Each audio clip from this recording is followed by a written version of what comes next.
Your fear of abandonment can actually be a self-fulfilling prophecy. Here's how. If you're afraid of being left or cheated on or ending up alone, you will do several things that actually bring about the very disconnection you're seeking to avoid. The first thing you will do is you will subvert your own needs. And so therefore, a fear of abandonment becomes self-abandonment. You stop taking care of yourself. You stop doing all the things that you're passionate about. And then, because of the guilt that you feel, you project that onto your partner to try to get them to meet the needs that you aren't even meeting. Also, your fear of abandonment may actually make you rely on cognitive distortions like catastrophizing or thinking about worst case scenarios, personalizing, or making somebody else's behavior about you. And so therefore, you end up looking at the world in a distorted way. This impacts how you perceive your partner.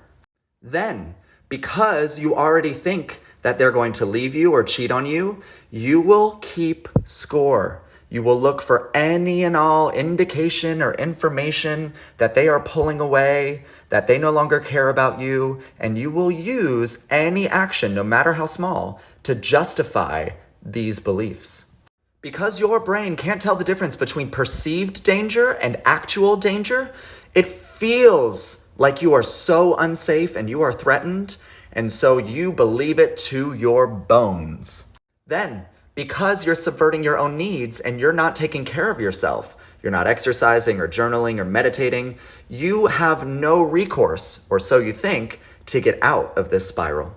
And because you're so afraid of being left, you will do anything to keep the peace in the relationship, especially not revealing your feelings. And so therefore, you never get the clarification you need from your partner because you're so afraid of pushing them away.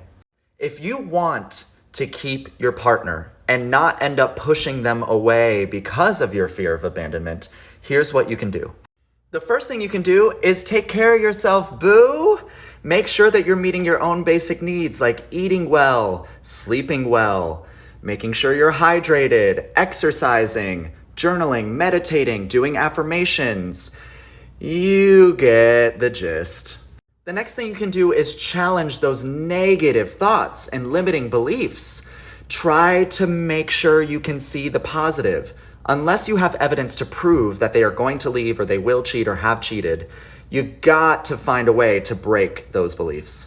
As the book attached says, it's always most effective to assume the best in conflict situations. In fact, assuming the worst, which is typical of insecure attachment styles, often acts as a self-fulfilling prophecy.